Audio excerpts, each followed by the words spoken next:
नमस्कार दोस्तों, लघु कथाओं की श्रृंखला में आज हम आपके पास पुनः मुंशी प्रेमचंद द्वारा रचित कहानी पूस की रात लेकर उपस्थित हुए हैं। तो आइए विलंब न करते हुए कहानी को प्रारंभ करते हैं। कहानी कुछ इस प्रकार है कि हल्कू ने आकर स्त्री से कहा, सहना आया है, लाओ जो रुपए रखे हैं उसे दे दूं, किसी तरह गला तो छूटे। मुन्नी झाड़ू लगा रही थी, पीछे फिर कर बोली, 3 ही तो रुपए हैं, दे दोगे तो कम्बल कहाँ से आवेगा। माघ पूस की रात हार में कैसे कटेगी। उससे कह दो फसल पर दे देंगे, अभी नहीं। हल्कू एक क्षण अनिश्चित दशा में खड़ा रहा।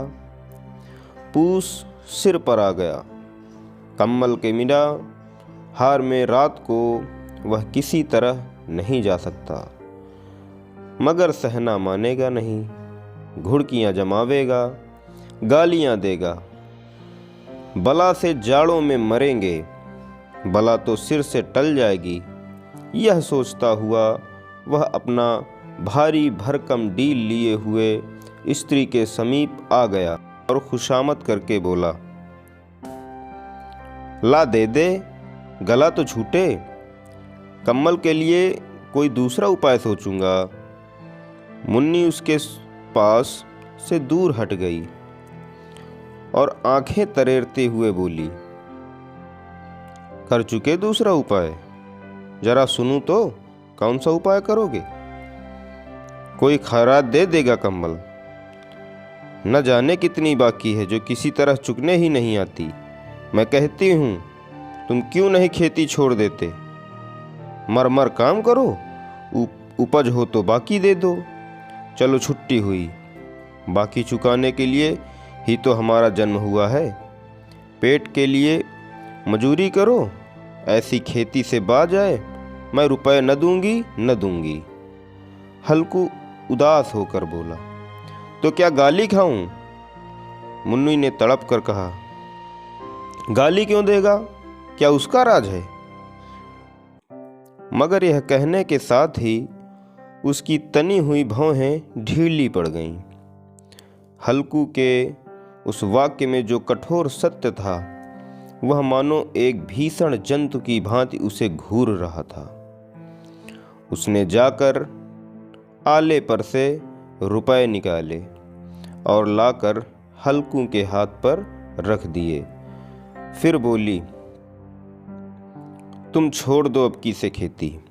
मजूरी में सुख से एक रोटी तो खाने को मिलती, किसी की धौंस तो न रहेगी। अच्छी खेती है, मजूरी करके लाओ, वह भी उसी में झोंक दो, उस पर धौंस। हल्कू ने रुपए लिए और इस तरह बाहर चला मानो अपना हृदय निकाल कर देने जा रहा हो। उसने मजूरी से एक एक पैसा काट कपट 3 रुपए कम्बल के लिए जमा किए थे। वह आज निकले जा रहे थे। एक एक पग उसके साथ उसका मस्तक अपना दीनता के भार से दबा जा रहा था। पूस की अंधेरी रात, आकाश पर तारे भी ठिठुरते हुए मालूम होते थे। हल्कू अपने खेत के किनारे ऊख के पतों की एक छतरी के नीचे बांस के खटोले पर अपनी पुरानी गाढ़े की चादर ओढ़े पड़ा कांप रहा था। खाट के नीचे उसका संगी कुत्ता जबरा पेट में मुंह डाले सर्दी से कूं कूं कर रहा था। 2 में से एक को भी नींद न आती थी। हल्कू ने घुटनियों को गर्दन में चिपकाते हुए कहा, क्यों जबरा, जाड़ा लगता है। कहता तो था घर में पुआल पर लेट रहा, तो यहाँ क्या लेने आए थे। अब खाओ ठंड, मैं क्या करूं। जानते थे मैं यहाँ हलवा पूरी खाने आया हूँ। दौड़े दौड़े आगे आगे चले आए। अब रो नानी के नाम को। जबरा ने पड़े पड़े दुम हिलाई और अपनी कूं कूं को दीर्घ बनाता हुआ एक बार जम्हाई लेकर चुप हो गया। उसकी श्वान बुद्धि ने शायद ताड़ लिया, स्वामी को मेरी कूं कूं से नींद नहीं आ रही है। हल्कू ने हाथ निकालकर जबरा की ठंडी पीठ पर सहलाते हुए कहा, कल से मत आना मेरे साथ, नहीं तो ठंडे हो जाओगे।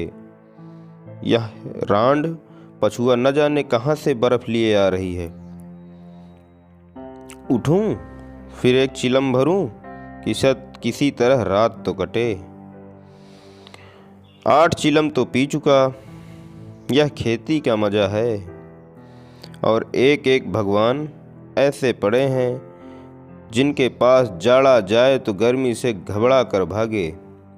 मोटे मोटे गद्दे, लिहाफ, कम्बल। मजाल है जाड़े का गुजर हो जाए।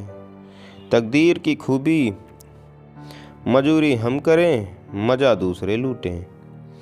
हल्कू उठा, गड्ढे में जरा सी आग निकालकर चिलम भरी। जबरा भी उठ बैठा। हल्कू ने चिलम पीते हुए कहा, पिएगा चिलम? जाड़ा तो क्या जाता है, जरा मन बदल जाता है। जबरा ने उसके मुंह की ओर प्रेम से छलकती हुई आंखों से देखा। हल्कू आज और जाड़ा खा ले। कल से मैं यहाँ पुआल बिछा दूंगा, उसी में घुसकर बैठना, तब जाड़ा न लगेगा। जबरा ने अपने पंजे उसकी घुटनियों पर रख दिए और उसके मुंह के पास अपना मुंह ले गया। हल्कू को उसकी गर्म सांस लगी। चिलम पीकर हल्कू फिर लेटा और निश्चय करके लेटा कि चाहे कुछ भी हो, अब की सो जाऊंगा। पर एक ही क्षण में उसके हृदय में कंपन होने लगा। कभी इस करवट लेता, कभी उस करवट, पर जाड़ा किसी पिशाच की भांति उसकी छाती को दबाए हुए था। जब किसी तरह न रहा गया तो उसने जबरा को धीरे से उठाया और उसका सिर को थपथपाकर उसे अपनी गोद में सुला लिया। कुत्ते की देह से जाने कैसी दुर्गंध आ रही थी, पर वह उसे अपनी गोद में चिपटाए हुए ऐसे सुख का अनुभव कर रहा था जो इधर महीनों से उसे न मिला था। जबरा शायद यह समझ रहा था कि स्वर्ग यहीं है और हल्कू की पवित्र आत्मा में तो उस कुत्ते के प्रति घृणा की गंध तक न थी। अपने किसी अभिन्न मित्र या भाई को भी वह इतनी ही तत्परता से गले लगाता। वह अपनी दीनता से आहत न था जिसने आज उसे इस दशा तक पहुंचा दिया था। नहीं, इस अनोखी मैत्री ने जैसे उसकी आत्मा के सब द्वार खोल दिए थे और उनका एक एक अणु प्रकाश से चमक रहा था। सहसा जबरा ने किसी जानवर की आहट पाई। इस विशेष आत्मीयता ने उसमें एक नई स्फूर्ति पैदा कर दी जो हवा के ठंडे झोंकों को तुच्छ समझती थी। वह झपट कर उठा और छपरी से बाहर आकर भूंकने लगा। हल्कू ने उसे कई बार चुमकार कर बुलाया पर वह उसके पास न आया। हार में चारों तरफ दौड़ दौड़ कर भूंकता रहा। एक क्षण के लिए आ भी जाता तो तुरंत ही फिर दौड़ता। कर्तव्य उसके हृदय में अरमान की भांति ही उछल रहा था। 1 घंटा और गुजर गया।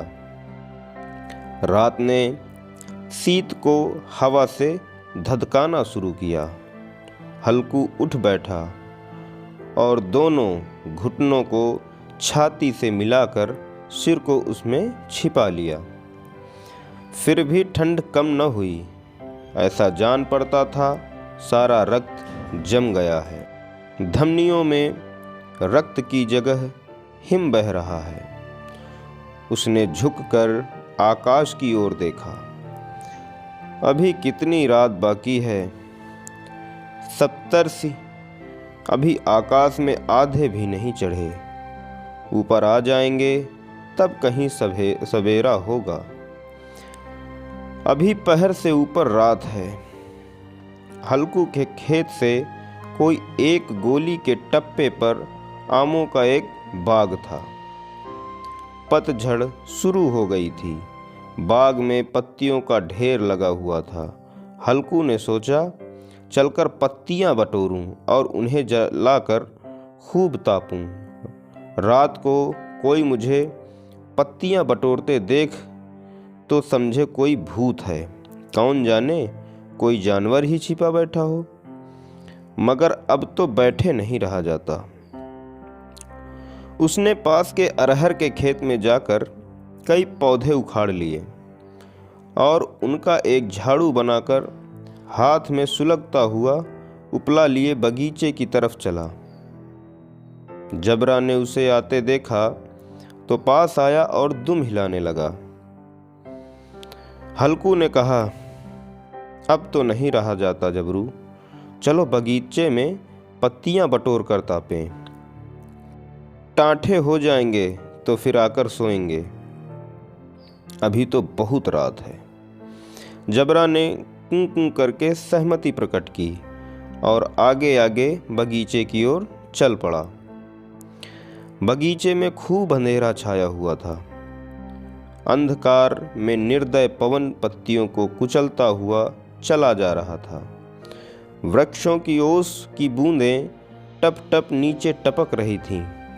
एकाएक एक झोंका मेहंदी के फूलों की खुशबू के लिए हुए आया। हल्कू ने कहा, कैसी अच्छी महक आई जबरू, तुम्हारी नाक में तो सुगंध आ रही है। जबरा को कहीं जमीन पर एक हड्डी पड़ी मिल गई थी, उसे चिंचोड़ रहा था। हल्कू ने आग जमीन पर रख दी और पत्तियां बटोरने लगा। जरा देर में पत्तियों का ढेर लग गया। हाथ ठिठुरे जा रहे थे, नंगे पांव गले जा रहे थे और वह पत्तियों का पहाड़ खड़ा कर रहा था। इसी अलाव में वह ठंड को जलाकर भस्म कर देगा। थोड़ी देर में अलाव जल उठा। उसकी लौ ऊपर वाले वृक्ष की पत्तियों को छू छू कर भागने लगी। उस अस्थिर प्रकाश में बगीचे के विशाल वृक्ष ऐसे मालूम होते थे मानो उस अथाह अंधकार को अपने सिरों पर संभाले हुए हों। अंधकार के उस अनंत सागर में यह प्रकाश एक नौका के समान हिलता मचलता हुआ जान पड़ता था। हल्कू अलाव के सामने बैठा आग ताप रहा था। एक क्षण में उसने दोहर उतारकर बगल में दबा ली। दोनों पांव फैला दिए मानो ठंड को ललकार रहा हो। तेरे जी में जो आए सो कर। ठंड की असीम शक्ति पर विजय पाकर वह विजय गर्व को हृदय में छिपा न सकता था। उसने जबरा से कहा, क्यों जब्बर, अब ठंड नहीं लग रही है? जब्बर ने कूं कूं करके मानो कहा, अब क्या ठंड लगती ही रहेगी? पहले से उपाय न सूझा। नहीं, इतनी ठंड क्यों खाते? जब्बर ने पूंछ हिलाई। अच्छा आओ इस अलाव को कूद कर पार करें, देखें कौन निकल जाता है। अगर जल गए बच्चा तो मैं दवा न करूँगा। जब्बर ने उस अग्निराशि को की ओर कातर नेत्रों से देखा। मुन्नी से कल न कह देना, नहीं तो लड़ाई करेगी। यह कहता हुआ वह उछला और उस अलाव के ऊपर से साफ निकल गया। पैरों में जरा लपट लगी, पर वह कोई बात न थी। जबरा आग की गिर्द घूमने लगा, उसके पास आकर खड़ा हुआ। हल्कू ने कहा, चलो चलो, इसकी सही नहीं, ऊपर से कूद कर आओ। वह फिर कूदा और अलाव के इस पार आ गया। पत्तियां जल चुकी थीं, बगीचे में फिर अंधेरा छा रहा था।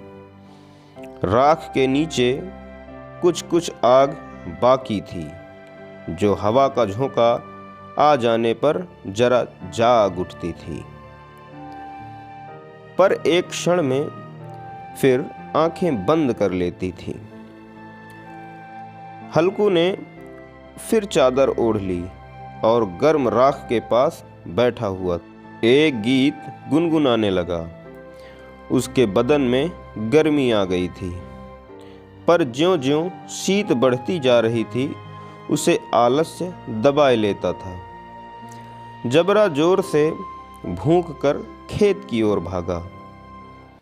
हल्कू को ऐसा मालूम हुआ कि जानवरों का एक झुंड खेत में आ गया है। शायद नील गायों का झुंड था। उनके कूदने दौड़ने की आवाज़ें साफ कान में आ रही थी। फिर ऐसा मालूम हुआ कि खेत में चर रही हैं। उनके चबाने की आवाज़ चर चर सुनाई देने लगी। उसने दिल में कहा, नहीं, जबरा के होते कोई जानवर खेत में नहीं आ सकता। नोच ही डाले, मुझे भ्रम हो रहा है। कहाँ, अब तो कुछ नहीं सुनाई देता। मुझे भी कैसा धोखा हुआ है। उसने जोर से आवाज़ लगाई, जबरा, जबरा। जबरा भूंकता रहा, उसके पास न आया। फिर खेत के चर जाने की आहट मिली। अब वह अपने को धोखा न दे सका। उसने अपनी जगह से हिलना जहर लग रहा था। कैसा धंधाया हुआ था। इस जाड़े पाले में खेत में जाना, जानवरों के पीछे दौड़ना असहज जान पड़ा। वह अपनी जगह से न हिला। उसने जोर से आवाज लगाई, लिहो लिहो लिहो। जबरा फिर भूंक उठा। जानवर खेत चर रहे थे। फसल तैयार है। कैसी अच्छी खेती थी, पर ये दुष्ट जानवर उसका सर्वनाश किए डालते हैं।